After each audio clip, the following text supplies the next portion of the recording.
Welcome into another episode of Bankroll Blitz. Today, it's Mr. Brad Thomas and my boy Bobby at Prop Holiday 2Ls. How you doing today, Bobby? I'm good, brother. I'm good, man. We got Saturday games coming up. NFL Saturday. Saturday games. I like it. Starting to feel like Christmas. We're getting in the season. I'm all about it, brother. It's the time of year where I get super stoked to be a sports fan, and I conveniently am going to be at a sports book this weekend. So, I'm going to watch a ton of football. It's super exciting. Last week, I'm going to have to say this, guys. I let the fans down with a reverse sweep. I overestimated the offensive firepower of the Broncos. They just ran the ball down the Lions, and that kind of took me out in two plays right there. But it's a new week, which means we have more money to make. I'm going to kick things off with my two-team teaser of the week. As you guys know, or you may not know, I'm going to actually skip the Operation Fade this week because the public has been on a heater, and I'm not trying to go against the public when the public's on a heater. So the first play of mine is a two-team teaser. It's going to be Cowboys minus 4.5, and it's going to be Bills minus 3.5. And listen, so divisional games are always interesting, and I'm not going to be the first person to tell you that the New York Giants are going to keep it close. I'm not backing the Giants side on here. The defense is banged up. Daniel Jones is out, and one thing that's really troublesome for the Giants against the Cowboys this week is, the Cowboys might be without Tony Pollard and Zeke's not 100%, but the Giants have been pretty awful against the run, giving Dallas a little bit more of that leeway to have less explosive run plays. Or at least get some explosive run plays where they might not have gotten any. And if we're going to look at the trend side, Dallas is 10-3 against the spread. And in the division this year, they're actually 3-0 against the spread. And they've owned the Giants in their last 6, 5-1 against the spread. And I don't know if we're going to go with Mike Glennon or we're going to go with Jake Fromm. Either way, I'm not keen on this Giants team, even at home. They've covered the number in about 50% of their home games, but they haven't been close matches, and all we have to do is cover 4. If you look at the passing trends for the Cowboys, they've actually been trending up, even though Dak statistically hasn't been trending up as well. And what I mean by that is if you look solely off the box score, and you're looking, and I hate box score bettors because you'll never be a good bettor if you just do that. But you look solely off the box score, you see a lot of up and down performances from Dak Prescott. Well, a lot of that's coupled in with, being without Amari Cooper and Michael Gallup, being a game where they have Zeke running for 60 yards and then Tony Pollard pushing in another 40, and they have a lot of short stuff on the ground. So I think that getting this number at 4 is really key. We miss out on the 3, but I see it as a 6-point victory. And the second leg of my parlay, made of my teaser, is the Buffalo Bills. Last week I was on the Panthers. I wasn't terribly disappointed in the performance because for half the game they looked like they were in it, and then at the end of the game they had a chance to come back and they just kind of fell short. I like the Bills a lot this week because they're battling for a playoff spot. I heard someone say this in a broadcast that I was listening to, and it really resonated with me. The Buffalo Bills are the best 7-win team you could possibly create. The Bills have had some unfortunate games where they've ran into some tough situations. And let's start of the season when they played against the Steelers. They ran into a tough Steelers defense that was fully healthy at the time, and the Bills kind of were shook up by that. Then they had back-to-back games against two of the best teams in the NFL in the New England Patriots and the Tampa Bay Buccaneers. And, if you're a Bills fan, you might have said the Bills deserve to win that on that pass interference call to Stephon Diggs. They're battling for a playoff spot, and I can't take that away from them. Josh Allen's playing good. I think that Brian Daboll will have to mix it up a little bit against the Panthers because the Panthers still have a top 10 defense in some categories, but I really like this play here, especially for a hungry team who knows they need to get the win. So the two-team teaser is Cowboys minus 4 and Bills minus 3.5 of odds of minus 120. Yeah, I particularly love the Bills play here. Coming off the loss to the Patriots, we wanted to see them. We were okay with a good loss, and I think that Bucs loss was a good loss. They showed a lot of fight in the second half. That was a game we talked about that I feel it was really set up for them to be somewhat successful offensively, especially coming off the kind of the cold, the low scoring, the Patriots game. And we saw that. They put up 27 points against this Bucs defense, which terrible secondary, great front four. Now they get this Panthers team in here. The weakness of this Bills defense, they've been gashed by runners. We saw with Jonathan Taylor. I think Leonard Fournette got a score last week. So if they can keep Chuba Hubbard contained, I'm really not scared of Cam Newton, especially at this point in his career.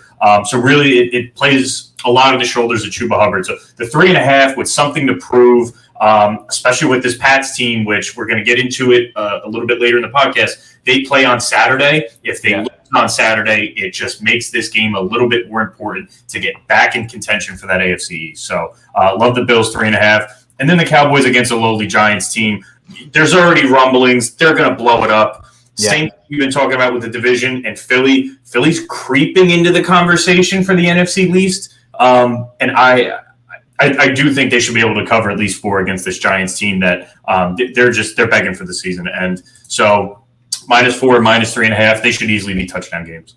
Yeah, it's always interesting when you have a team who at this point of the season is talking about trading away their players. And when you're talking about trading away your best player in Saquon Barkley, it's it's a blow it up. Just like when we faded the Raiders, when the Raiders are talking about getting to the offseason, getting healthy. But I see that you have a play for in the Indianapolis Colts game. Also, I want to let people know that Jonathan Taylor deserves more MVP conversation, and it's making me sick to my stomach, not because I have a bet on him, but because it can't be a quarterback exclusive award when he's doing the things he do. But you are actually looking at the quarterback. Tell me the play you have in the Colts game. So every season there's a bet. Feels like you come back to at least 2 or 3 times a season. And for me, I'm going to look back at 2021 and say it's Carson Wentz over on passing touchdowns. I still don't understand how this line is at 1.5 for plus money. So it's Carson Wentz over 1.5 passing TDs at plus 115. He's hit this in 8 of 13 games this season, and the Pats are going to be selling out to stop the run against the Jonathan Taylor MVP caliber player you mentioned. You have to keep in mind, the head coach, Frank Wright, was the offensive coordinator that powered an Eagles offense against a New England defense. So strategically, he's already set up where he knows how to pick apart the weaknesses of this defense. Again, this play has been a staple of mine for this season, and I think Carson Wentz is playing at such a high level. If Dak Prescott, they pretty much made up the award before the season was going to be over. Dak Prescott's going to be comeback player of the year. If we take him out of the equation, I think Carson Wentz, him and Joe Burrow should be up there for comeback player of the year. I love what Carson Wentz has been doing. Herbert, Dak, and Davis Mills were all able to hit this line. And then you look at who the Pats have been facing. Yes, they held Josh Allen with 50-mile-an-hour wind gusts in a run fest. They play Zach Wilson twice a year. Tua doesn't scare me as far as a passing touchdowns quarterback, more of a completions quarterback. It was semi-impressive what they did to Matt Ryan. And then Baker Mayfield, again, not so impressive to me. So I don't think the level of competition they've played this season has been that, at least at the quarterback position, has been that great. When you look at the higher-end quarterbacks that they have placed, Justin Herbert, Dak Prescott, they were able to hit this line. So Carson Wentz, with an expectation they're going to sell out to beat Jonathan Taylor. It's 2 touchdown passes. He's done this 8 times out of 13. And I love it at plus odds, plus 115. Yeah, no. Anytime you have a team that you're playing against has a really elite run defense, the ball's going to be in the quarterback hands much more often when they're in the red zone. And the good thing about Carson Wentz in the Colts is they have Jonathan Taylor, who is a great pass-catching back. So it gives another opportunity inside the red zone for this number to hit. And I told you the last time you bet it, and I'm gonna tell you again on this one. You have another bet from the same game, if I'm not mistaken. Same game. So both on a Saturday game. Like we said, we're starting to get Saturday games. I'm going to the other side of the ball. I'm going to go with Hunter Henry over 25.5 receiving yards at minus 110. He's hit this in 7 of 13. He's flirted with it with 9 of 13. When I say flirted, he finished with 25 on the nose. I don't even think one of those games count. And that one game is against the Bills, where they didn't throw the ball more than one time. I don't even count that as a game that Hunter Henry could have caught a pass, because they had no intention of throwing the ball that game. Yeah. So essentially he's hit it in 7 and 12 and flirted with it with 9 and 12. He's easily one of Jones' favorite targets. This Colts defense is one of the worst in the league against tight ends. They allowed 6.3 receptions per game. That's 32nd in the NFL to opposing tight ends. They're giving up 66 receiving yards per game to opposing tight ends. That's 31st in the league. I expect the focus of this defense is to eliminate the run game of a Damian Harris, so that New England is going to be forced to beat Indy with Mac Jones. He was banged up this week, but he is expected to play. So in order for him to do that, I do think we see still a lot of short passes, but I think Hunter Henry gets involved. I love this line at 25.5, considering how many times he's hit it, how many times he's flirted with it, and what they're going to do to sell out to stop Damian Harris and Ramondre Stevenson. Hunter Henry is one of the guys who I have my eye on for TD props. The 2 weeks ago it was, or was that 3 weeks ago? 3 weeks ago it was unplayable. It was at like plus 150. But the week before that it was plus 220. The week before that was plus 310. I'm keeping my eye on this because I hope that performance against Buffalo, where they didn't throw the ball, is going to kind of give me a little bit more value on the Hunter Henry TD prop. I'm waiting. I'm patiently waiting. I remember, what was that, a month ago when it was at plus 350, and I messaged all my friends. I said, you guys have to take this. You have to take this. And he scored 2 touchdowns, and I was so mad at myself for not taking it twice, for not doing the 2 touchdown parlay, but whatever. I like this play. I like Hunter Henry a lot. I think that I like him a lot more as a pass-catching tight end than Jonnu Smith, at least at this point in the season. Jonnu Smith, been battling injury, battling COVID at one point. So if you look at it from a comparison standpoint, Jonnu Smith is the tight end that's stretching the depth of the field. Now, when you're bringing in a safety or an extra linebacker to crowd that line of scrimmage, expecting it to be a Damian Harris rush, you're leaving the entire middle of the field open for someone like Hunter Henry on those drag routes. And believe it or not, he has the ability to break some tackles. So this is he's been in that 3 to 4 catch per game range. Realistically, I think 3 catches could get this done. One longer one, 5 or 6 just to move the chains. So I like it at 25.5. I'm thinking by game time it could be at 27.5. So 25.5, I feel really comfortable. Awesome, that's perfect. My next play this is not even a fade on an injured quarterback, maybe a banged up defense, but I'm going to the Green Bay Packers, who are taking on the Baltimore Ravens. I'm going Packers race to 20 points. So let me lay this out for you first. If you are a bettor who wants to get more value and you want to take the risk, Lamar Jackson is going to be a game time decision. If you think that Lamar Jackson is going to be in the game, you should wait for this to get down to the minus 125 range.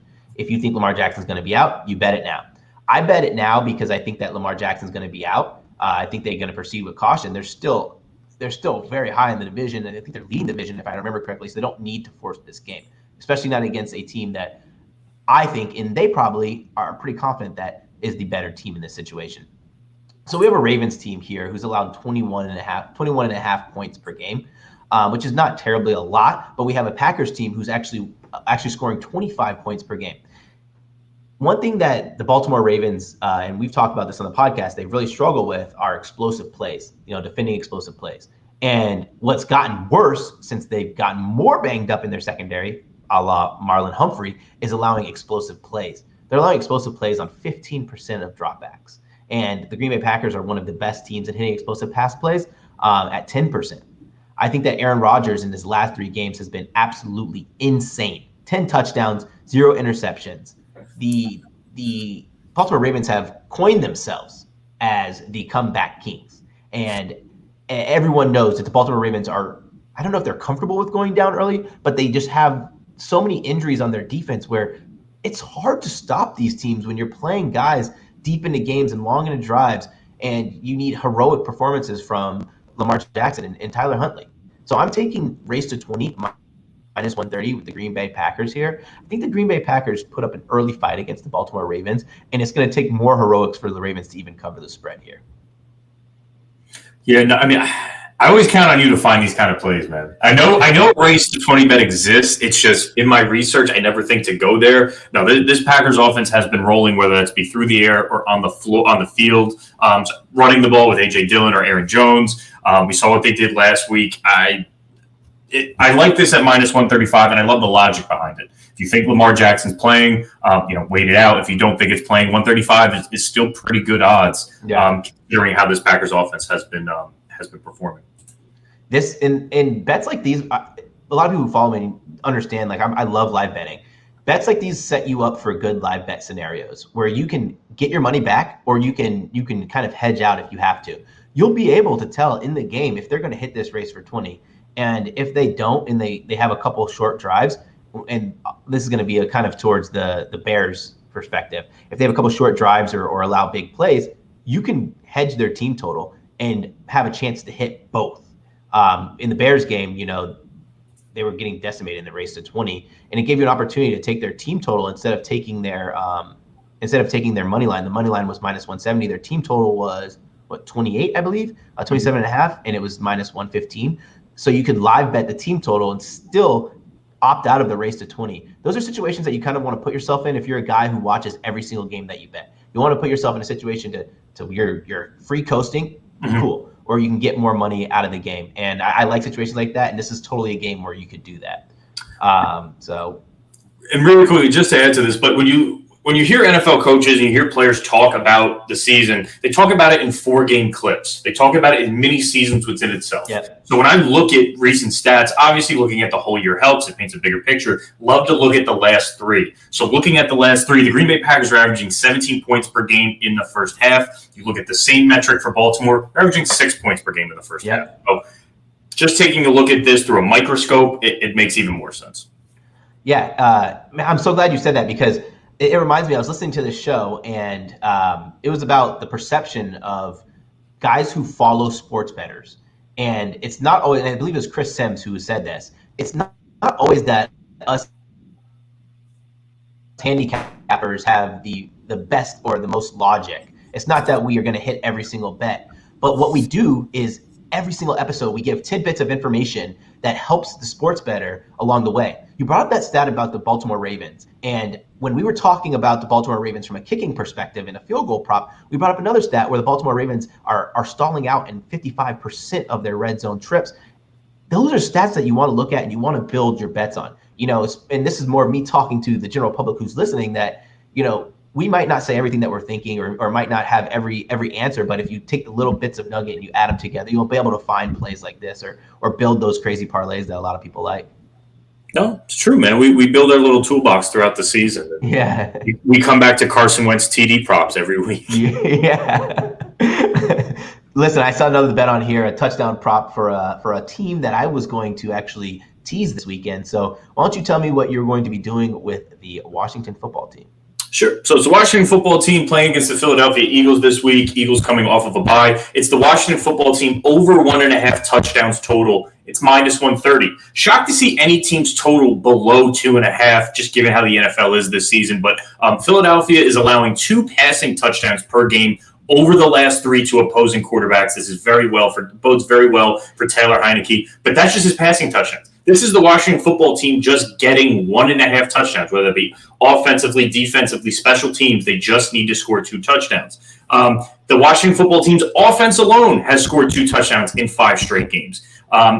Over the season, Philadelphia has allowed 2.7 touchdowns per game and an NFL worst 3.8 touchdowns per game at home. So this Eagles defense, not very well set up, at least from a scoring perspective. And again, if they can get the passing game going, if Taylor Heineke can get comfortable, it only opens things up more for an Antonio Gibson. So I love this Washington football team to score 2 touchdowns. It's that simple. Score 2 touchdowns.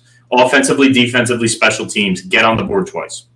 No, I like this play a lot. And I already told you that I was looking at Washington football team to tease them all the way up to 16 because I think they score enough to keep this competitive. And that's all you need with this bet is to score twice. I'm glad you found this. I'm going to definitely bet this. I think this is actually more comfortable for me to bet than teasing them because I think they could still lose by 17 points and still hit this number because this Eagles team, I think this Eagles team is a fight or flight team. And I said fly because they're Eagles. They're either going to be in these scrappy battles or they're soaring high and they're in these shootouts.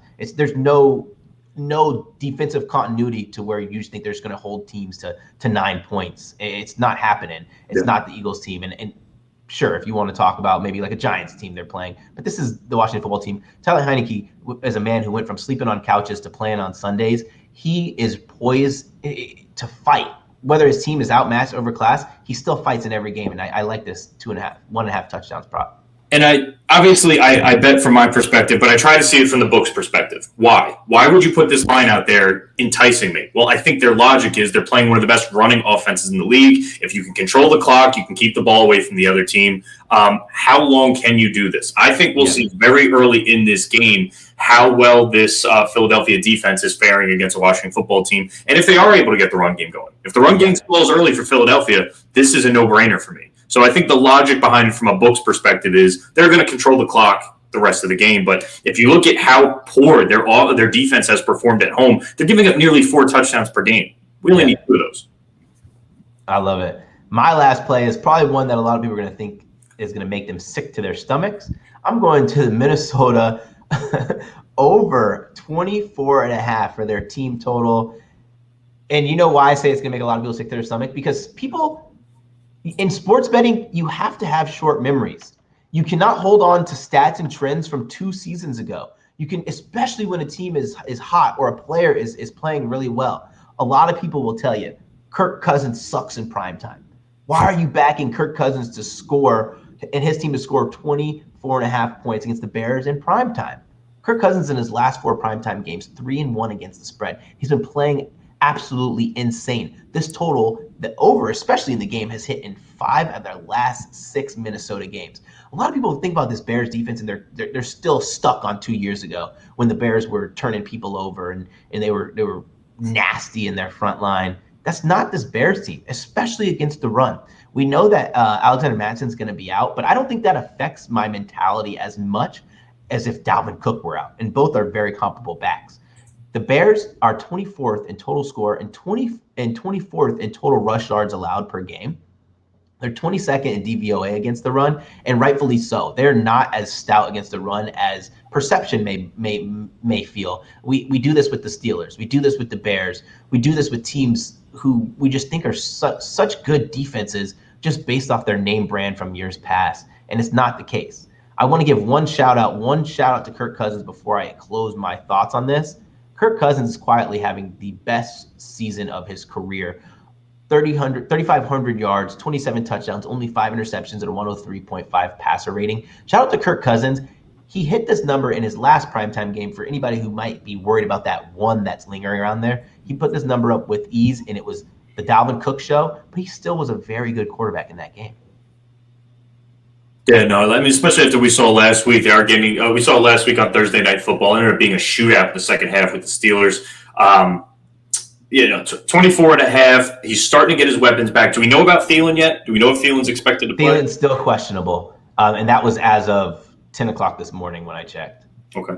No, I mean, I feel comfortable for them to score at least 3 touchdowns. Why can't they get 2 field goals? And it just seems like this Bears defense has been more susceptible lately to letting up points. So I'm with you, and hats off to Kirk Cousins. He catches a lot of flack from many guys on the big sports networks about who he is. I still think he's a better than average quarterback, but that's never good enough for anyone. So I'm with you on this one. One last thing I want to add to. When you are betting team totals, there's 2 situations that I kind of want to look at. Is the team that you're playing against, how much possession do they really want, or how much possession do they need? And does this have the ability to get in a shootout, or at least the game script for a shootout? And I think it has the ability to where the Bears, the Vikings are missing a few key players on defense due to COVID, even Harrison Smith. The Bears are not going to be as afraid of this defense because they've seen teams put points up on the board. They've seen teams be able to establish offensive line and protect their quarterback, which allows them, if Justin Fields ends up playing this game, to want to push the ball down the field, which is going to bring down the time of possession for the Bears, allowing the Vikings to have more opportunities to score. No, I'm with you, man. So, guys, we do not have a touchdown prop parlay because of COVID. The books are being a little gun shy on dropping the line. So we will build one and we'll post it on our social. So you know what that means. You need to be following us on Twitter. And you can follow me at Mr. Brad Thomas. You can follow Bobby at Prop Holiday, 2 L's. You can follow the podcast at Bankroll Blitz. Guys, if you're listening on YouTube, press the subscribe and like. If you guys are listening to the podcast, however you get your podcast, be sure to rate, like, and subscribe. Thank you guys for listening to Bankroll Blitz, and let's have a great weekend. Stay safe out there, guys.